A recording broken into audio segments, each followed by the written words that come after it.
कहानी है एक प्रिंसेस की जो इंसानों को बचाने के लिए वर्ल्ड वॉर 1 को खत्म करती है और अपनी फैमिली और अपने किंगडम को हमेशा के लिए छोड़ देती है। और इस प्रिंसेस का नाम था डियाना। डियाना इस वक्त पेरिस में रहती है और इसके पास आता है एक आदमी और वो इसको आकर एक ब्रीफ केस देता है और ये ब्रीफ केस ब्रूस ने भेजा था जो बैटमैन बनकर लोगों की हिफाजत किया करता था। अब जब डियाना उस ब्रीफ केस को खोलती है तो उसके अंदर एक पिक्चर थी और उसमें उसके साथ 4 लोग और थे और इस ब्रीफ केस में एक नोट भी था जिसमें ये लिखा था, I found the original, maybe one day you will tell me your story. यानी कि मुझे असली तस्वीर मिल गई है और हो सकता है तुम मुझे एक दिन अपनी कहानी सुनाओ। जब डियाना इस नोट को पढ़ती है तो वो अपनी पास्ट लाइफ में चली जाती है, यानी कि यहाँ से स्टोरी फ्लैशबैक में चली जाती है। ये वो वक्त होता है जब डियाना बहुत छोटी बच्ची थी और वो अपनी मदर के साथ एक आइलैंड पर रहा करती थी। उसकी मदर यहाँ की क्वीन थी। इस आइलैंड का नाम था थेमेसिरिया। ये एक हिडन आइलैंड था। इस आइलैंड को कोई भी आम इंसान नहीं देख सकता था, यानी कि ये आइलैंड पूरी दुनिया से छुपा हुआ था। इस आइलैंड की सबसे खास बात ये थी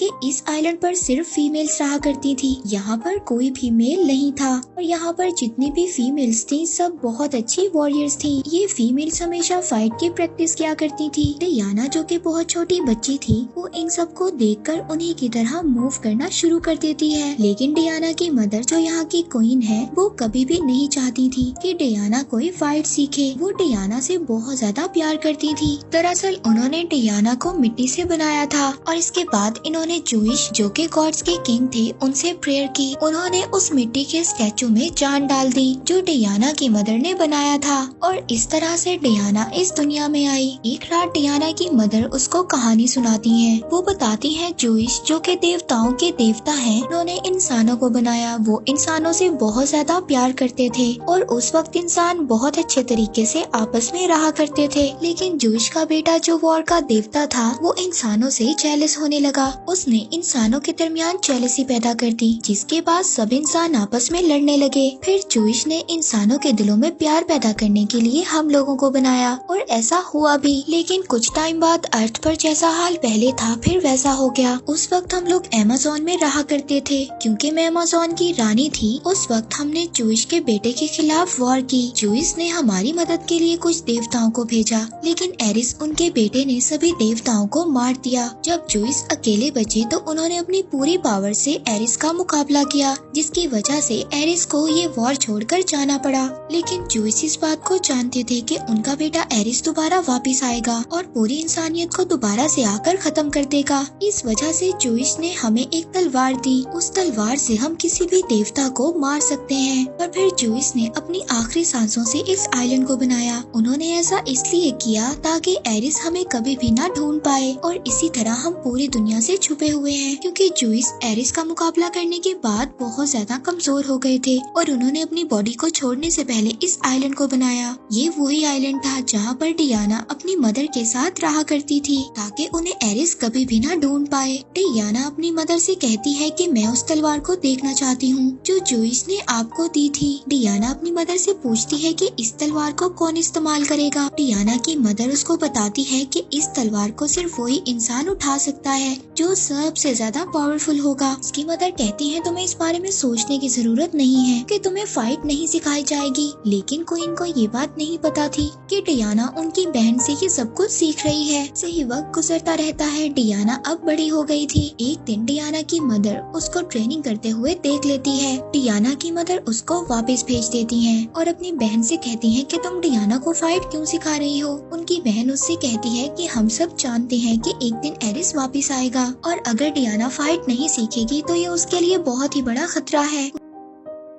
क्वीन अपनी बहन से कहती है कि डियाना जितनी ज्यादा पावरफुल होगी एरिस उसको उतनी ही जल्दी ढूंढ लेगा। क्वीन की बहन उनसे कहती है कि आप चाहो या ना चाहो डियाना को एक दिन एरिस का सामना करना पड़ेगा। फिर डियाना की मदर अपनी बहन से कहती है कि तुम डियाना को एक अच्छी फाइट सिखाओ और होता ऐसे ही है। जैसे जैसे वक्त गुजरता रहता है डियाना एक बहुत ही अच्छी वॉरियर बन जाती है लेकिन उसके अंदर और भी ज्यादा पावर्स थी जिसके बारे में डियाना को नहीं पता था और ना ही किसी ने उसको उन पावर्स के बारे में बताया था। फिर एक दिन डियाना समंदर के किनारे पर खड़ी थी। वहाँ पर वो देखती है कि एक प्लेन क्रैश होकर समंदर में गिर जाता है और वो समंदर में गिरकर डूबने लगता है। उस प्लेन के अंदर एक आदमी था और वो डूब रहा था, लेकिन डियाना उस आदमी को बचाकर आइलैंड पर ले आती है। डियाना उस आदमी को देखकर हैरान होती है, क्योंकि उसने अपनी लाइफ में कभी भी कोई आदमी नहीं देखा था। इस आदमी का नाम स्टीव था। तभी दिखाया जाता है समंदर में कुछ बोट्स और एक जहाज आता है और ये सब के सब स्टीव का पीछा कर रहे थे। ये सभी जर्मन्स थे।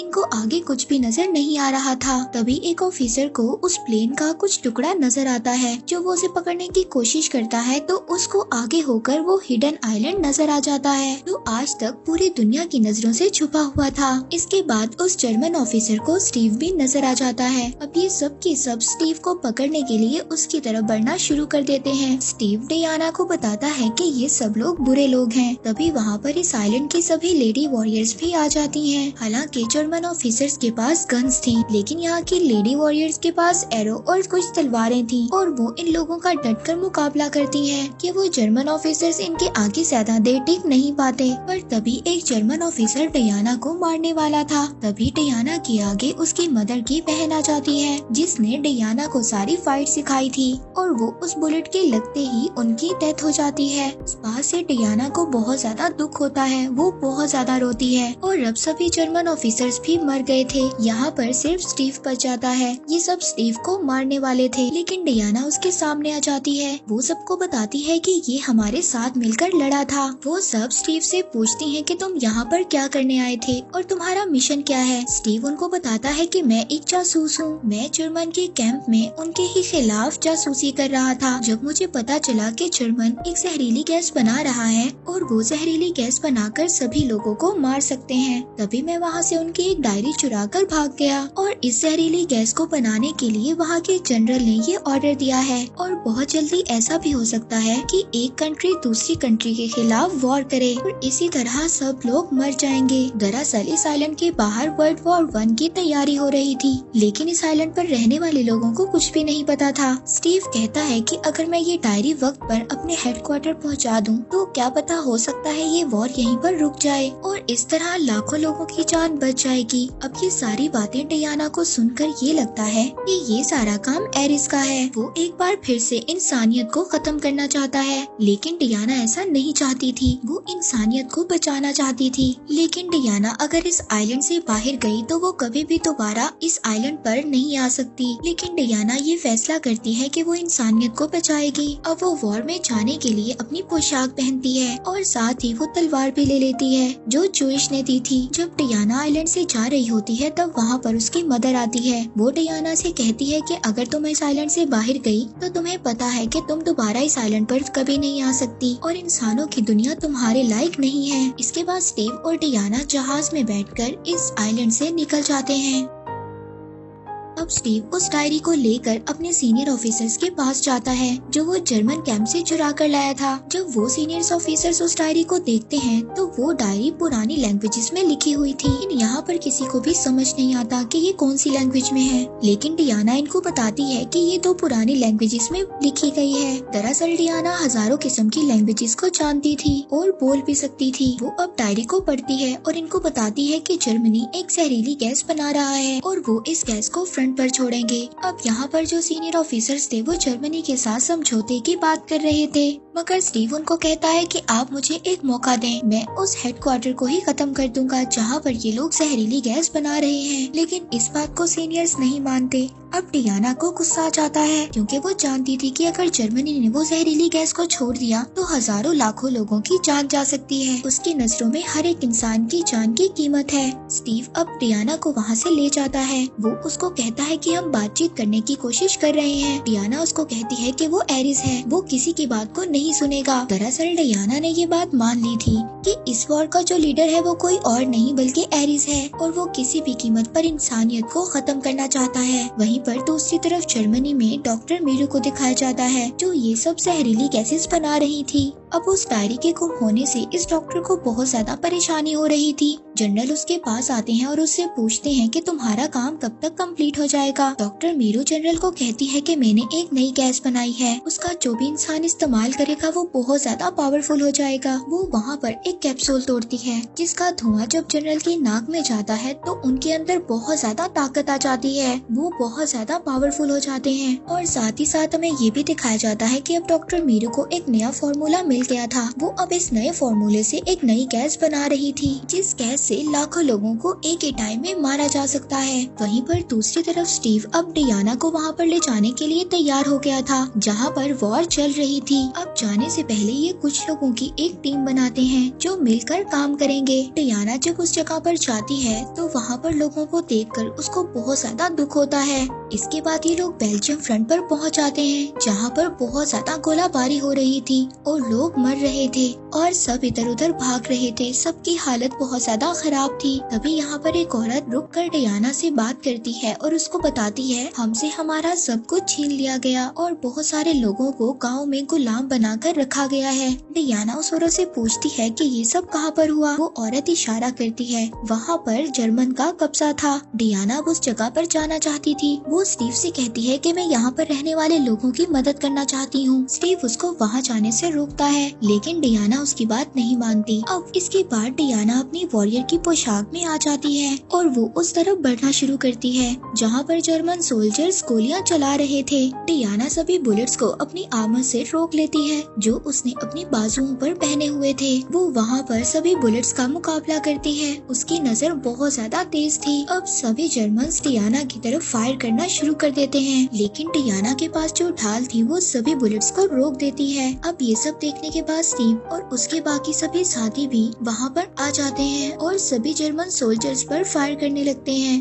डियाना अब उस जगह पर पहुँच गई थी जहाँ पर जर्मन्स ने गांव वाले लोगों को अपना गुलाम बनाया हुआ था। डियाना यहाँ पर जर्मन सोल्जर्स को बहुत बुरी तरह मारती है। उस पर वहाँ पर जर्मन ऑफिसर्स बहुत ज्यादा फायर भी करते हैं। यहाँ पर सभी जर्मन ऑफिसर्स को मार देती है। यहाँ पर जो सबके सब गाँव वाले थे वो अब सभी आजाद हो गए थे और ये सब होता है डियाना, स्टीव और उनके बाकी सभी साथियों की वजह से। यहाँ पर सभी गांव वाले डियाना को थैंक यू बोलते हैं और यहाँ पर एक आदमी इनकी पिक्चर भी लेता है जिस पिक्चर में डियाना, स्टीव और उसके 3 दोस्त होते हैं। अब ये वही पिक्चर थी जो बैटमैन ने डियाना को भेजी थी। जिस पिक्चर को देखकर डियाना को पूरी कहानी याद आ रही थी। अब स्टीव को यहाँ पर ये पता चलता है कि जर्मन ऑफिसर्स की एक बहुत बड़ी पार्टी होने वाली है। स्टीव भी उस पार्टी में जाना चाहता था। डियाना और स्टीव दोनों मिलकर डांस की प्रैक्टिस करते हैं और फिर अगले दिन ये दोनों किसी तरह से उस जगह पर पहुंच जाते हैं जहां पर उन जर्मन ऑफिसर्स की पार्टी होने वाली थी। यहाँ पर सिक्योरिटी बहुत ज्यादा थी लेकिन ये लोग किसी तरह भी अंदर जाना चाहते थे। वहाँ पर जर्मन का जनरल भी आने वाला था जिसको डियाना एरिस समझती है। सबसे पहले स्टीव जर्मन ऑफिसर बनकर अंदर जाता है। वहाँ पर जाकर ये उस डॉक्टर से मिलता है जिसने ये जहरीली गैस बनाई थी। उससे इंफॉर्मेशन लेने की कोशिश करता है लेकिन इस बात का कोई भी फायदा नहीं होता।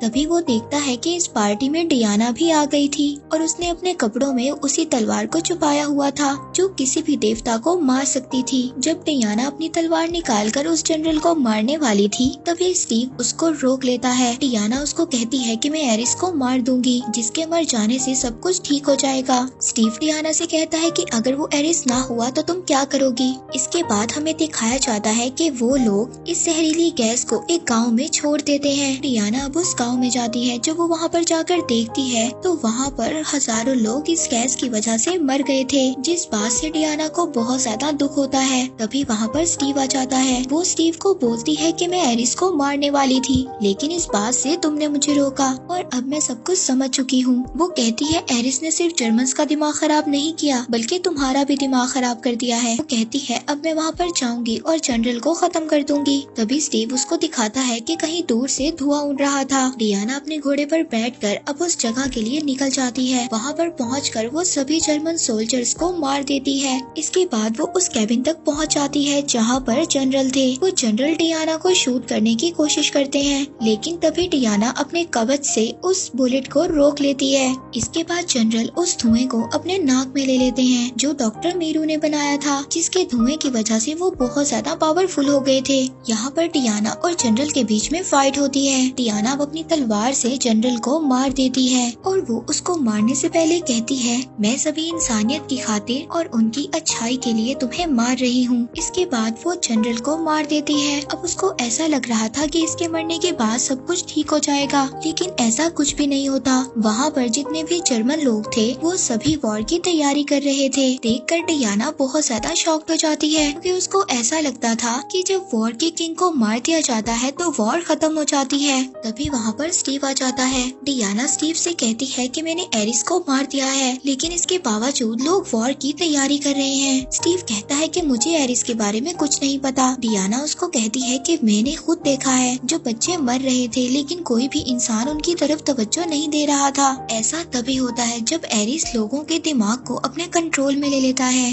स्टीव कहता है कि क्या पता लोग ऐसे ही हों, वो लड़ना चाहते हों। डियाना उसको कहती है कि मेरी मदर ने ठीक कहा था, इंसान हमारी मदद के लायक है ही नहीं। स्टीव कहता है कि मुझे तुम्हारी मदद की जरूरत है, अगर तुमने मेरी मदद नहीं की तो और ज्यादा लोग ऐसे ही मर जाएंगे। अब स्टीव वहाँ से चला जाता है। तभी डियाना को कुछ आहट की आवाज सुनाई देती है। जब वो पीछे मुड़कर देखती है तो वहाँ पर स्टीव के सीनियर ऑफिसर थे, जो कि यूके के ऑफिसर थे, ना कि जर्मन ऑफिसर, लेकिन वो जर्मन के कैंप में होते हैं। वो डियाना से कहते हैं कि तुम्हारी मदर ने ठीक कहा था, इंसान हमारी मदद के लायक नहीं है, हमें इंसानों को खत्म कर देना चाहिए, ये लालची लोग हैं। डियाना अब ये बात समझ आती है कि यही एरिस है। डियाना कहती है कि ओह तुम हो। डियाना अब अपनी तलवार को उसकी तरफ लेकर बढ़ती है, जो तलवार डियाना अपने साथ लाई थी। डियाना उस तलवार से एरिस पर अटैक करती है, लेकिन वो तलवार एरिस के हाथ पर लगती है तो वो तलवार ही खत्म हो जाती है। डियाना ये देखकर पूरी तरह शॉक्ड हो जाती है, क्योंकि डियाना को ये लगता था कि वो इस तलवार से एरिस को मार सकती है। एरिस उसको कहता है कि इंसानों ने हमारे अर्थ को हमसे छीना है और वो पूरी तरह से उसको बिगाड़ रहे हैं। जब मेरे फादर ने मुझ पर अटैक किया तो उनकी अटैक की वजह से मैं बहुत ज्यादा कमजोर हो गया था और मैंने हजारों साल इंतजार किया, और आज जो सभी इंसान जहरीली गैसेस को बना रहे हैं उनके फॉर्मूलाज मैंने ही इंसानों के दिमाग में डाले थे। मैंने पहले भी कोशिश की थी लेकिन मैं कामयाब नहीं हो पाया, लेकिन अब मुझे सक्सेसफुल होने से कोई भी नहीं रोक सकता। अब वो डियाना को विजन्स में ले जाता है। वहाँ पर जाकर वो डियाना को दिखाता है कि देखो इंसान किस तरह से हमारे अर्थ को डिस्ट्रॉय कर रहे हैं। वो कहता है कि तुम मेरे साथ मिल जाओ, हम दोनों मिलकर अर्थ पर रहने वाले लोगों को डिस्ट्रॉय कर देंगे, इसके बाद ये अर्थ हमारा होगा। वो डियाना को ये भी बताता है कि जिस तलवार से तुमने मेरे ऊपर अटैक किया था वो देवताओं को मारने वाली तलवार नहीं थी, बल्कि वो हथियार तो तुम खुद हो, जो जूइश ने अपने हाथों से बनाया था।